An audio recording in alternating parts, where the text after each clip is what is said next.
여러분 안녕히 주무셨습니까? 우리가 잠든 사이 어떤 일이 있었을까요? 저희 굿모닝 글로벌과 함께 챙겨보시죠.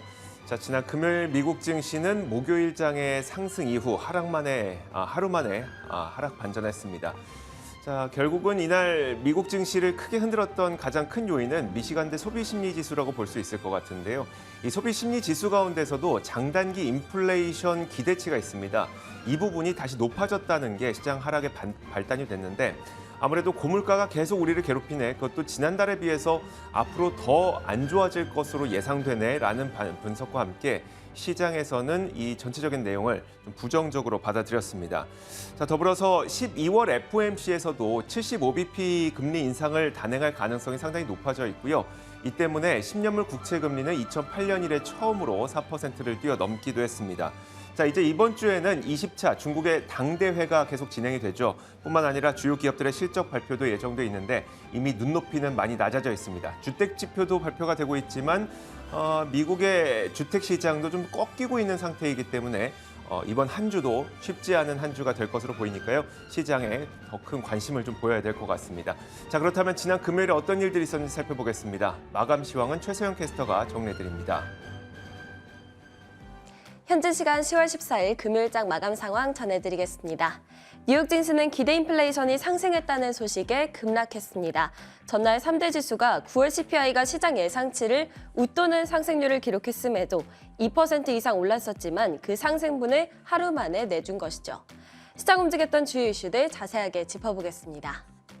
이날 발표된 10월 기준 1년 기대 인플레이션은 5.1%로 전달의 4.7%에서 상승했습니다. 5년 기대 인플레이션은 2.9%로 전달의 2.7%보다 높아졌는데요. 인플레이션 기대치가 계속 오른다는 것은 인플레이션이 예상보다 더 오래 갈 수 있다는 것을 뜻하죠. 때문에 물가 상승률은 물론 앞으로의 물가 전망치까지 악화되면서 시장의 금리 인상 공포를 되살린 것으로 분석됩니다. 10년물 국채금리는 이날 다시 4%대로 또 2년물 국채금리도 4.5%를 넘어섰습니다. 이번에 섹터 종목별 흐름 확인해 보겠습니다. 모든 섹터가 하락했습니다. 에너지 섹터 그리고 임의소비재 섹터의 낙폭이 3.7%로 가장 컸고 기술 섹터도 역시나 3% 가까이 하락하는 등 낙폭이 컸습니다. 종목별로도 자세히 확인해 보겠습니다. 14일에는 주요 은행들의 3분기 실적 발표가 있었는데요. 순이익이 전년 대비 두 자릿수의 감소세를 보였지만 시장의 예상은 웃돈 수준이었습니다. 하나씩 살펴보겠습니다. JP모건부터 보겠습니다. JP모건은 1.66% 상승했습니다. 3분기 순이익이 전년 동기 대비 17% 감소한 97억 4천만 달러인 것으로 드러났지만 월가의 우려보다는 순이익 감소세가 적었기 때문인데요. 연준의 금리 인상으로 순이자 이익은 작년보다 34% 늘어난 176억 달러로 사상 최대치를 기록했습니다. 모건 스탠리는 5% 하락했습니다. 3분기 실적이 예상치를 하회했기 때문인데요. 1년 전보다 29% 감소한 26억 3천만 달러의 순이익을 기록했습니다. 시티그룹은 기대를 웃도는 실적을 발표하면서 0.65% 상승했습니다. 투자은행 부진이 이어지고 그리고 대손 충당금이 늘어나면서 순이익은 25% 감소했습니다. 하지만 비용 절감 그리고 재무 및 무역 솔루션 사업부 등의 비즈니스로 수익을 증가시켰다고 설명했습니다. 웰스파고는 1.86% 상승했습니다. 웰스파고의 실적은 월가의 전망치는 충족했지만 순이익은 31% 급감했습니다. 하지만 시장에서는 금리 인상의 영향에 주목했는데요. 순이자 수익이 전년 동기 대비 36% 증가한 121억 달러로 시장의 예상치였던 116억 달러를 웃돌았습니다. 테슬라는 7.55% 하락했습니다. 웰스파고에서 테슬라의 3분기 실적이 월가 예상치에 비해서 소폭 하락할 것으로 보인다면서 목표가를 기존의 주당 280달러에서 230달러로 하향 조정했기 때문입니다. 웰스파고는 연준의 고금리 정책으로 테슬라의 실적 목표 달성에 어려움이 닥칠 것으로 보인다고 설명했습니다. 비욘드미트는 9.7% 하락했습니다. 직원 200명을 감원하고 매출 전망을 하향 조정한다고 밝혔기 때문인데요. 비욘드미트는 인건비를 절감하기 위해서 전체 인력의 19%에 해당하는 200명을 연말까지 정리해고할 계획입니다. 또 인플레이션으로 대체육에 대한 소비자들의 수요가 감소하고 있다면서 매출 전망을 4억 7천만에서 5억 2천만 달러에서 4억에서 4억 2,500만 달러로 조정했습니다. 다음은 국제유가 확인해 보겠습니다.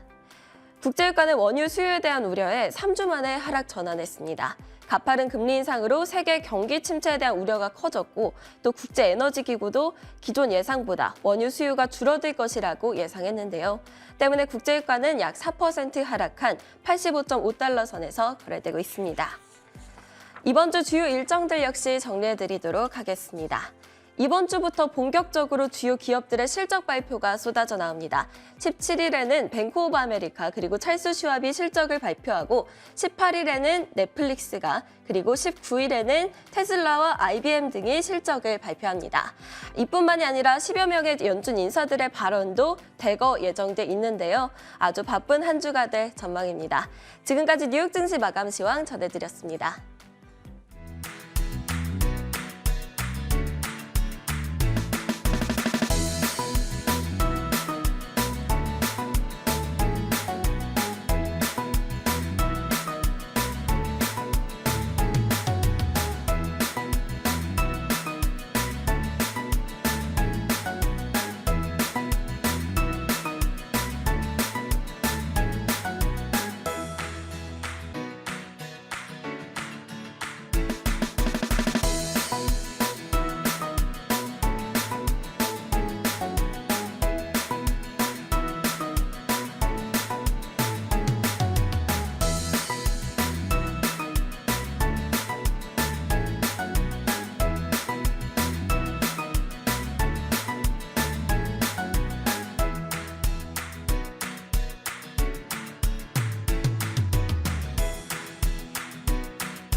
자, 지난 금요일과 주말 사이에 어떤 이슈들이 가장 부각을 받았는지 살펴보도록 하겠습니다. 애프터마켓이고요. 오늘도 김태수 미국 세무사 화상 연결돼 있습니다. 안녕하세요. 네, 안녕하세요. 네. 자, 과연 오늘은 어떤 이슈들이 준비되어 있을지 첫 번째 키워드부터 한번 열어보겠습니다. 첫 번째 키워드는 바로 이겁니다. 자, 연말 소비 부담이라고 하는 건데 김태수 세무사님이 꼽아주신 키워드거든요. 어떤 내용일까요? 네, 지금 보면은 이제 미시건 리테일 협회에서 이제 회장이 무슨 얘기를 했냐면은 인플레이션으로 인해 가지고 소매업체들이 이제 재고 처분을 위해서 비용을 부담해야 되고 이제 앞으로 디스카운트하는 할인 경쟁이 시작되는데 소비자들한테는 이게 굉장히 희소식일 수 있는데 저가로 구매할 수 있는 희소식일 수 있는데 그런데 이제 좀 그 인플레이션이나 이런 것들 때문에 지갑을 좀 많이 닫고 있는 9월달 데이터가 이제 지갑을 좀 닫고 있는 그런 데이터가 나왔기 때문에 앞으로 어떻게 될지 미지수다 이제 이런 얘기를 했습니다. 작년 같은 경우에는 지금 사야 된다 이런 뭔가 소비에 대한 어떤 그 긴박함이 좀 소비자들한테 많이 있었죠. 그래서 이제 정부 지원금 가지고 많이 소비를 했는데 근데 올해는 반대로 소매업체들이 재고를 지금 빨리 팔아야 된다 이제 이런 절박함에 놓여 있는 모습입니다. 그래서 아마존이라든가 월마트라든가 타겟이 이제 10월 달부터 시작해서 이제 할인 경쟁을 시작을 했죠. 그러면서 아마존닷컴이 프라임데이 두 번째 프라임데이를 거쳤고요. 그다지 좋지는 않았습니다. 지금 이제 연말 소비 시즌이 되면 어도비에서 관련된 데이터들을 발표를 합니다. 굉장히 이제 어도비 데이터를 잘 봐야 되는데 그쪽에서 이제 나온 게 소비자들이 좀 일찍 소비를 시작했다 이런 얘기를 하고 있고요. 그리고 이 어도비에서 한 1조 건 이상의 그런 소매 사이트 방문 데이터를 분석을 하게 되는데 여기에서 보면은 올해 연말에 한 2.5% 정도 소비가 성장할 것이다. 이렇게 지금 전망을 내놨습니다. 2012년도 이후에 가장 느린 비율이고요. 그래서 이런 것들을 통해 가지고 시장에서 보는 거는 지금은 뉴미레이러라는 그런 그 데이터 기관에서 내놓은 결과를 보면은 쇼핑객들이 월마트 쪽에서는 한 33%가 인플레이션 상관없다라고 얘기를 했는데 그나마 괜찮았어요. 근데 아마존이나 타겟 쪽에서는 16%만이 괜찮다 이런 얘기를 해가지고 나머지 84%는 인플레이션에 의해서 소비가 위축될 수 있다라는 데이터가 나왔습니다. 그래서 연말로 갈수록 소비가 좀 부담이 되는 시장에 부담이 되는 그런 모습입니다. 소비도 부담이 되고 사실 말씀해 주셨던 것처럼 소매 유통업체라든지 요즘에 뭐 반도체 업체라든지 쌓여가는 재고를 해소하지 못해서 결국 이런 것들이 실적 악화로 이어지고 있는 상태인 거잖아요. 결국 그러면 우리가 연말 소비 시즌을 대비해서 우리가 좀 주의해야 될 부분이 있다면 어떤 게 있을까요?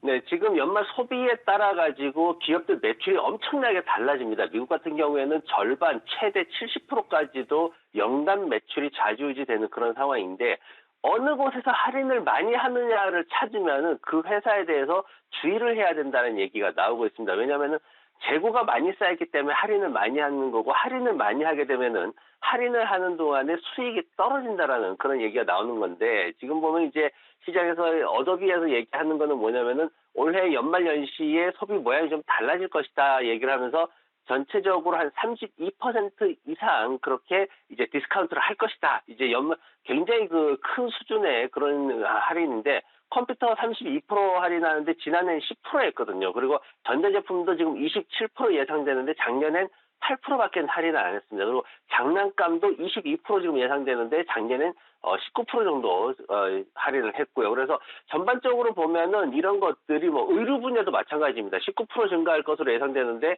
지금 13%밖에는 작년엔 안 했어요. 그래서 전체적으로 할인율을 굉장히 높일 것이다라고 지금 예상을 하고 있어서 그런 관련된 제품을 생산하는 기업들, 그런 기업들에 대해서 투자를 하게 되면은 아마도 4분기 실적 전망 나올 때는 매출은 좀 늘었어도 순이익 증가율, 상승률은 많이 줄어드는 어쩌면은 마이너스까지도 날 수 있는 이런 상황이 올 수 있기 때문에 해당 기업들에 대한 투자에 굉장히 주의가 좀 필요합니다.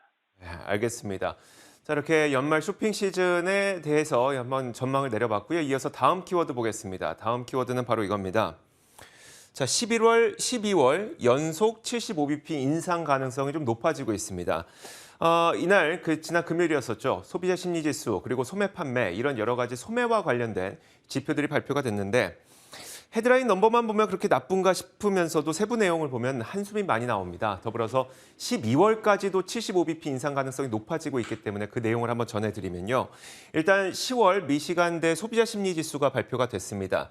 10월에는 59.8을 기록해서 전월 대비해서 높았고요. 그리고 예상치보다도 높았습니다. 결국 아직 소비가 무너지지 않았다는 점을 보여줬으니까 경기 침체에 대한 우려는 다소 덜 수 있음에도 불구하고 사실 여기에서 더 문제가 됐던 점은 바로 이거였습니다.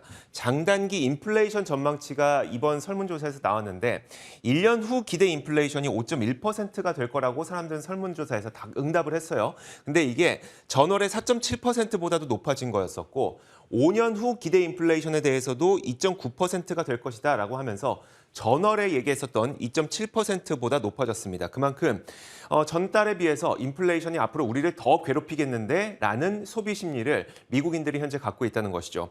자, 소매 판매도 보도록 하겠습니다. 자, 9월 소매 판매가 발표가 됐는데요. 쓴 금액은 6,840억 달러로 전월과 동일했어요. 8월과 동일했는데 여기에서 자동차, 휘발유 그리고 식품 서비스 이런 것들을 제외한 근원 소매 판매라는 게 있거든요. 이 근원 소매 판매가 0.4% 증가했습니다. 전월치도 0.2% 상향 조정됐고요. 전체적으로 내가 쓴 돈은 그대로인데 근원 소매 판매가 증가했다. 이게 무슨 의미냐면 바로 이런 것이죠. 물가가 오르다 보니까 어쩔 수 없이 쓴 금액이 늘어난 겁니다. 그래서 전체 쓴 금액은 높아졌는데 다만 생필품이나 이런 것들을 많이 사용하다 보니까 고가품의 소비가 줄었다. 이렇게 보시면 될 것 같은데요. 자, 이 때문에 결국은 12월 FOMC에서 금리를 75bp까지 더 높일 가능성이 높아졌습니다. 11월 FOMC는 뭐 75bp 인상 가능성이 거의 97%에 육박하니까 사실상 기정사실화됐다고 보시면 될 것 같고요. 12월까지도 75bp 인상 확률이 거의 70%에 육박할 정도로 많이 높아졌기 때문에 이 부분도 상당히 주의가 필요해 보입니다. 자, 만약에 김태수 세무사님 12월까지도 75bp를 인상하게 된다면 연말 시장 반등은 좀 기대하기 어려운 걸까요? 일단 소비에 대한 거 먼저 짚고 넘어갈게요. 이제 미국 리테일 세일즈 제가 표를 가져왔는데 월별로 이렇게 나오는 표를 가져왔는데 지금 그 소비가 제자리에 있다라는 거에 대해서 이제 언론들이 조금 예민하게 반응을 하고 있는데 보시면 2018년도, 19년도 제가 화살표로 표시를 해놨습니다. 리테일 소비 쪽은 들쭉날쭉합니다. 늘 그런 모습이에요. 그래서 최근에 굉장히 이제 상승을 지속하다가 이제 한 번, 두 번 이렇게 떨어지는 모습, 보류하는 모습, 이런 모습이 나왔는데 아직까지 요걸 가지고 이제 어떤 시장의 흐름을 찾아내기는 조금 어려울 것 같아요. 지금 시기적으로 애매한 측면이 있긴 한데 그렇다고 해서 일상적인 흐름에서 벗어날 정도로 이게 안 좋다라고 평가하기에는 아직은 좀 이르기 때문에 그 부분에 조금 보류하는 게 좋고요. 지금 금리 올리는 거에 대해 가지고 지금 나온 게 FOMC 회의록을 보면은 지금 2022년도 금리가 4.4%까지도 갈 수 있다. 그리고 내년에 4.6%까지도 갈 수 있다. 지금 이런 얘기가 나오고 있어요. 지금 일부에서는 100bp 올릴 수도 있다는 얘기 나오고 있고요. 일부에서는 12월 달에 50bp로 낮출 것이다. 뭐 피벗 이렇게 터닝 포인트가 나올 것이다. 뭐 그런 얘기들을 하고 있습니다. 근데 지금 제가 그 차트를 가지고 왔습니다. 올해 다우 지수 흐르는 차트를 가지고 왔는데 거기에 이제 금리를 움직였던 FOMC 회의에서 금리를 발표했던 시점을 제가 화살표로 표시를 해놨어요. 근데 보시면은 화살표 상에서 뭔가 이렇게 강력한 터닝 포인트가 나오는 그런 시점은 없다라고 보여지실 겁니다. 바로 이게 추세를 지속하는 그런 흐름을 보이고 있어요. 그래서 어느 방향성이 있으면 그 추세를 지속하려는 그런 흐름을 보였지 이 금리 인상 시점을 가지고 터닝 포인트로 만드는 이런 시점은 없었기 때문에 뭔가 불안 심리는 조금 잠재우셔도 될 것 같고 앞으로 이제 진행되는 게 결국은 기업 실적 나오죠. 시장의 방향성은 기업 실적이 좌지우지할 거고 거기에 10월 말로 가면은 3분기 GDP 성장률 예측치가 나옵니다. 첫 번째 데이터가 나오거든요. 그래서 요 두 가지를 가지고 그 다음으로 이어지는 소비 시즌. 그래서 11월 1일, 2일 해가지고 FOMC 회의가 있는데 어쨌든 그 전에 어떻게 실적이 나오고 어떻게 GDP 성장률 예측치가 나오는가에 따라서 그 상황의 방향성을 지속시킬 것이다라는 쪽으로 해석을 하시는 게 좀 더 차트의 현실적인 그런 해석이 아닌가 싶습니다. 알겠습니다. 자, 이어서 다음 키워드 열어볼게요. 다음 키워드는 바로 이겁니다. 시진핑 2049. 아무래도 20차 당대회가 이제 이번 주에 계속 진행이 될 예정인데 관련된 뉴스도 많이 나올 것 같고요. 일단 김태수 세무사님께서는 이와 관련해서 어떤 내용을 좀 꼽아주실 건가요?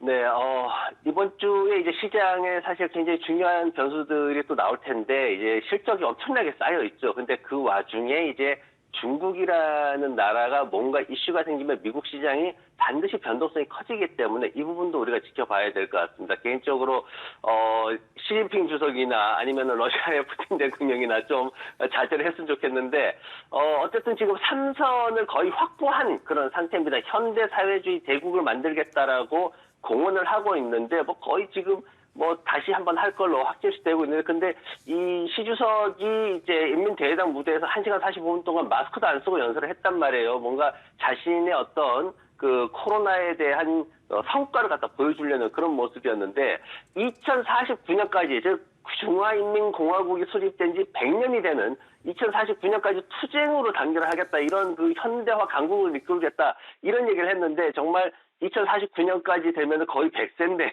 지금 53년생이거든요. 그래서 100세를 아무런 문제 없이 누리겠다라는 그런 자신감을 비추고 있는데 정말 꿈이죠. 중국의 꿈인데 이런 상황이 이제 중국 경제가 둔화되고 있는 상황에서 이제 러시아랑 이제 결집을 하고 이런 상황들이 굉장히 비판을 많이 받고 있고 그리고 여러 가지 이제 문제점들을 낳고 있습니다. 하지만 지금 중국 같은 경우에는 이제 미국의 입장이 우크라이나 전쟁이라든가 아니면 중국과의 기술 대결이라든가 이런 것들로 인해 가지고 굉장히 좀 첨예하게 대립이 더 되고 있는데 이런 상황에서 미국이 수출 금지 명령을 내렸단 말이에요. 반도체 쪽에서. 근데 이 부분에 대해서 이제 특별히 언급은 하지 않았지만 어쨌든 시진핑이 이렇게 강력하게 자국에 대한 그런 원칙을 내세우는 것은 미국 경제에 있어서 상당히 부담이 된다. 이렇게 지금 경제학자들이 많이 보고 있습니다. 알겠습니다. 사실 어제만 하더라도 뉴스를 봤던 게 시진핑 국가주석이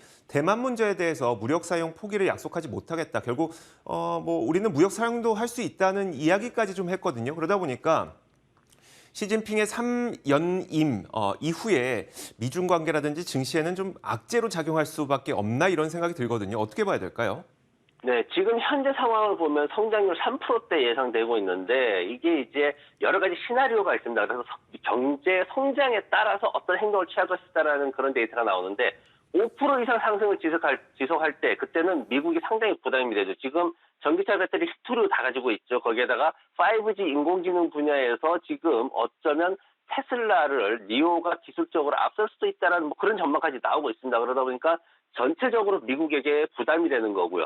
또 하나는 이제 군사적으로 이제 지정학적 리스크가 커집니다. 이게 이제 미국에서 뭐 여러 가지 탄도미사일 해가지고 세계 2위의 어떤 국방력을 가지고 있는데 경제 성장률이 안 나올 때 3%가 만약에 안 된다. 이렇게 되면 지금 IMF나 이런 데서는 2%대까지도 보고 있거든요. 예측치를. 그랬을 경우에 시진핑이 대만을 희생양으로 삼을 수 있다라는 그런 지정학적 리스크가 굉장히 커질 수 있다는 얘기 나오고 있고요. 그리고 또 하나는 제로 코로나 정책이 지속될 것이다. 공세 조치가 연장될 것이다. 이런 얘기가 나오고 있는데 이런 걸로 인해서 앞으로 미국 같은 경우에는 인플레이션을 낮추는 데 있어가지고 공급망 지연이 굉장히 문제가 되고 있는 상황이기 때문에 이런 것들로 인해서 시진핑이 이제 다시 또 연임을 하게 되면은 아마 미국의 대한 어떤 부정적인 그런 해석들이 시장에 상당히 많이 쏟아질 거기 때문에 거기에 대해서 조금 대비를 하셔야 될 것 같습니다. 네, 알겠습니다. 참 여러 가지 산적한 문제거리들만 계속 짚게 되는데요. 자, 그렇다면 다음 키워드는 어떤 것일지 한번 살펴보겠습니다. 자, 다음 키워드는 바로 이겁니다. 자, 이번 주 핵심 실적을 한번 살펴보도록 할 텐데 이번 주에만 S&P 500 기업 가운데 66개의 기업이 실적을 발표를 하게 됩니다. 그중에 몇몇 기업들이 어떤 그 관전 포인트를 갖고 있는지 살펴볼 텐데요. 일단 뭐 기사에서 많이 나오고 있는 얘기가 이번 기업 실적에서는 경기 침체라든지 리세션이라는 단어가 굉장히 많이 언급될 것 같다라는 전망도 있으니까요. 이 부분도 참고하시면 좋을 것 같고 일단 어떤 종목들이 이제 오늘 이번 주에 발표하게 될지 한번 살펴보도록 하겠습니다. 화요일이 가장 많은 분들이 관심을 갖고 계실 것 같아요. 골드만삭스라든지 넷플릭스, 존슨앤존슨 이런 기업들 실적을 발표하게 되고요. 수요일도 관심 많습니다. 테슬라를 비롯해서 ASML 그리고 램리서치 이런 반도체 기업들 실적을 발표하게 되고 목요일에는 스냅과 뉴코어 이 정도의 기업을 한번 보시면 될 것 같고요. 금요일에는 아메리칸 익스프레스 이 정도 기업이 아마 우리나라 주주분들께서도 좀 관심 가질 만한 기업이 아닐까 싶은데 자 여기서 몇 가지 기업 한번 보도록 하겠습니다. 가장 관심 많은 넷플릭스부터인데요. 넷플릭스가 18일 화요일에 실적을 발표하게 됩니다. 근데 지난 분기 실적을 발표했을 때 3분기에는 구독자가 100만 명이 늘 것이다라고 전망을 했었거든요. 회사에서 제시하기로. 그러다 보니까 과연 정말 구독자의 역성장을 이번 분기에는 다시 회복할 수 있을 것인지 한번 보셔야 될 것 같고 이 내용 같은 경우는 11월부터 반값 요금제를 출시하게 되죠. 3분기 실적과는 전혀 상관없긴 합니다만 11월이 이제 4분기에 중간에 들어서는 그런 시점이기 때문에 4분기에 반값 요금제 효과가 어느 정도 될 것인지에 대해서 분명히 경영진에서 좀 이야기를 하지 않을까 기대가 됩니다. 이 부분도 한번 지켜보시면 될 것 같고요. 자, 다음으로 볼 수 있는 게 이제 바로 테슬라인데요.